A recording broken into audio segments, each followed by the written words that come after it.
Hello everyone. आज का topic है पदार्थ निरूपण, जिसमें हम लोग पढ़ेंगे कि पदार्थ क्या है, पदार्थ के लक्षण, फिर पद के लक्षण, पद के भेद, फिर हम लोग पढ़ेंगे क्लासिफिकेशन ऑफ पदार्थ, जिसमें हम लोग भाव और अभाव या फिर सत्य या असत्य पढ़ेंगे। उसके बाद हम लोग पढ़ेंगे पदार्थ अकॉर्डिंग टू चरक। ठीक, तो बात कर लेते हैं सबसे पहले कि पदार्थ क्या है। पदार्थ शब्द सुन के ही आपको कहीं ना कहीं आइडिया होगा कि क्या हो सकता है, ठीक है, लेकिन फिर भी हम उसके लक्षण को पढ़ते हैं, निरुक्ति को पढ़ते हैं, ताकि हमें एक अच्छी अंडरस्टैंडिंग हो जाए कि पदार्थ क्या है। तो सबसे पहले पदार्थ की निरुक्ति के बारे में बात कर लेते हैं। पदार्थ शब्द की निरुक्ति में बताया गया है पद्यते गम्यते येनार्थ सह पदार्थ, यानी कि जिसके द्वारा किसी वस्तु विशेष या फिर विषय का अवबोध हो उसे पदार्थ कहते हैं। ठीक है, एग्जाम्पल लेते हैं। जैसे कोई भी वस्तु है, अगर आपने उसको कोई नामकरण या फिर कोई संज्ञा दे दी तो उससे क्या हुआ, आपको उस वस्तु या विषय का अवबोध हो गया। फॉर एग्जाम्पल, मेरे हाथ में एक पेन है, ठीक है, और एक कॉपी है। ठीक, तो इससे क्या हुआ, आपको आइडिया हो गया कि मैंने दो वस्तुएं बताई, एक कॉपी और एक पेन, और आपको कहीं ना कहीं इमेजिनेशन भी हो गया होगा कि मैं किस पदार्थ की यानी किस वस्तु की बात कर रही हूँ। ठीक है, और एक चीज़ और ध्यान रखिएगा कि जो पदार्थ में बताया गया है, ये सारी चीज़ें हैं जो वो सत्ता में होती हैं, यानी एग्जिस्टिंग होती हैं, और इनको आप एक विशेष रूप से संज्ञा दे पाते हैं ताकि आपको उस वस्तु का प्रॉपरली ज्ञान हो जाए। ठीक है, जैसे कि बताया भी गया है कि पदार्थ जो प्रतीति से सिद्ध हो, यानी कि ज्ञान से सिद्ध हो, आपको उस चीज़ का ज्ञान हो। ठीक है, अब बात कर लेते हैं पदार्थ के लक्षण के बारे में।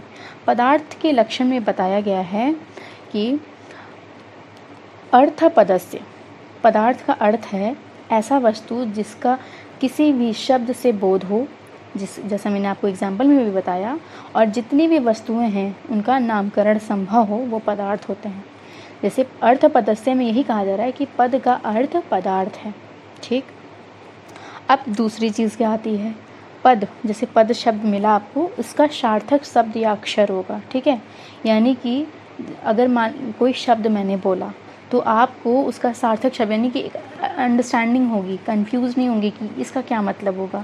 जैसे कि एग्जांपल मैं लेती हूँ, अगर मैंने क बोला, ठीक है, क ख ग ये अक्षर हैं, जैसे कि आपको समझ में आ जाएगा कि ये वर्णमाला की बात हो रही है। अगर मैंने बोला कबूतर, खरगोश, तो आपको ये भी अवबोध हो रहा है कि यहाँ पे पक्षी और जानवर की बात की जा रही है। ठीक है, इस तरह से आप इसको समझ सकते हैं कि पद को सार्थक शब्द या अक्षर से क्यों जोड़ा गया है। अब बात कर लेते हैं कि पद के लक्षण क्या होते हैं। पद के लक्षण में बताया गया है सुबंतम तिगंतम च पद संज्ञम स्यात्, यानी कि व्याकरण में आपने ये पढ़ा होगा सुबंत और तिगंत की जो पद संज्ञा होती है। उदाहरण में बताया भी जाता है कि जो राम शब्द है, राम यानी कि जो संज्ञा वाले शब्द होते हैं वो सुबंत में आते हैं, और जो क्रिया में आते हैं जैसे कि भवती, ठीक है, ये तिगंत होते हैं, यानी क्रिया वाले शब्द को तिगंत कहेंगे, और ये दोनों ही पद हैं। ठीक है, ये हो गया। अब बात कर लेते हैं पद के भेद। पद के जो हैं वो 3 भेद होते हैं। सबसे पहला है रूढ़, दूसरा है यौगिक, और तीसरा है योग रूढ़। अब एक एक करके जान लेते हैं कि रूढ़, यौगिक और योग रूढ़ क्या होते हैं। रूढ़ जो होते हैं, इन शब्दों से जो अर्थ निकलता है वह प्रकृति व्युत्पत्ति के अधीन नहीं रहता है, जैसे कि धातु प्रत्यादि पर आश्रित नहीं होता है। ऐसे पदों का अगर हम खंडन कर देते हैं यानी ब्रेक करते हैं तो इनका कोई अर्थ नहीं निकलता है, जैसे कि कान, नाक आदि। ठीक है, अब जैसे अगर कान को आप ब्रेक करते हैं तो क्या आपको शब्द, इसका सार्थक शब्द मिलेगा? नहीं मिलेगा। तो इसलिए इसको रूढ़ कहा गया है, रूढ़। ठीक है, रूढ़ शब्द से ही आपको आइडिया हो गया होगा कि यहाँ पे आपको सार्थक शब्द नहीं मिलने वाले हैं। अब बात करते हैं यौगिक, यानी यौगिक में योग हो रहा होगा। इन शब्द का अर्थ जो है व्युत्पत्ति के अनुसार होता है, क्योंकि इस प्रकार का जो शब्द होता है वो किसी भी धातु से निर्मित होता है। जैसे कि अगर हम एग्जाम्पल में ले ले, पाचक शब्द होता है जो, वो पच धातु से बना होता है, और उसका अर्थ भी बताया गया है कि पचती पाचक, मतलब कि भोजन पकाने वाला जो रसोइया होता है, ठीक है, उसको बोला गया है। यानी कि आपको पाचक शब्द अगर आप ब्रेक करते हैं तो आपको उसका सार्थक शब्द मिल जाएगा। ठीक है, क्योंकि यहाँ पे धातुओं की निर्मित हुई है, धातु शब्द से निर्मित हुई है। ठीक, अब तीसरा है योग रूढ़। इन शब्दों का अर्थ कुछ तो अवयव पर और कुछ समुदाय पर निर्भर करता है। ऐसे शब्द अपना साधारण अर्थ को छोड़कर विशेष अर्थ ग्रहण कर लेती हैं। अब जैसे एग्जाम्पल में ले लेते हैं कि पंकज, ठीक है, पंकज, जैसे हम लोग पंकज का नाम सुनते ही हमेशा लोटस फ्लावर को इमेजिन करने लगते हैं।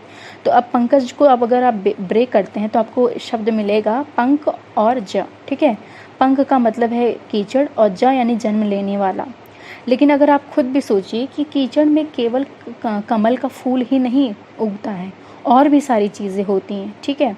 तो इसलिए यहाँ पे योग रूढ़, यानी कि योग तो हो रहा है लेकिन रूढ़ भी है, यानी कि यहाँ पे जो है कुछ तो अवयव पर निर्भर कर रहा है और कुछ समुदाय पर निर्भर कर रहा है। और अपना जो साधारण अर्थ है, जैसे कि पंकज को अगर आप सिर्फ लोटस समझें तो ऐसा नहीं हो सकता है, क्योंकि अब पंकज का अर्थ ही है कि जो कीचड़ में जन्म ले। लेकिन अगर आप दूसरी तरफ सोचें तो ऐसा ज़रूरी नहीं है कि कीचड़ में केवल कमल ही खिलता हो, ठीक है, ऐसा इसमें बताया गया।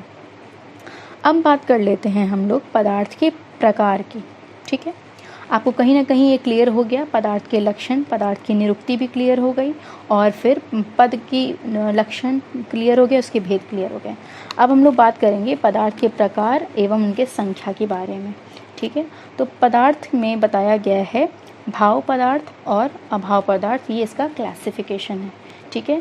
जिसमें भाव में आपको मिलता है षट पदार्थ, ठीक है, द्रव्य, गुण, कर्म, सामान्य, विशेष और समवाय।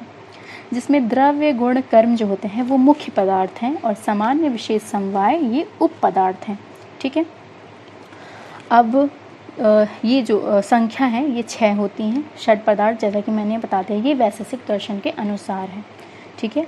और जो अभाव पदार्थ होता है वो होते हैं 2 तरह के, पहला तो संसर्ग भाव और दूसरा अन्योन्य भाव। अब संसर्ग भाव भी जो है वो 3 टाइप में, मतलब उसके 3 भेद हैं, जैसे कि पहला है प्राग भाव, दूसरा प्रध्वंसा भाव और तीसरा है अत्यंता भाव। पहला बात कर लेते हैं प्राग भाव। प्राग भाव को ऐसे समझ सकते हैं आप, जैसे किसी की भी वस्तु की उत्पत्ति से पहले उसका अभाव होना। अब जैसे इसका उदाहरण में आप ये समझ सकते हैं कि घट की उत्पत्ति न होने तक उसका अभाव रहता है, यानी कि अभी घड़ा बना नहीं है, उसके पहले का जो स्टेज है, ठीक है, यानी कि घट की उत्पत्ति तो हुई नहीं है, घट का अभाव ही है ना, घट बनने से पहले, तो इसलिए इसको कहेंगे प्राग भाव, ठीक है। अब दूसरा है प्रध्वंसा भाव। इसमें बोला गया है किसी वस्तु के नाश के पीछे उसका अभाव।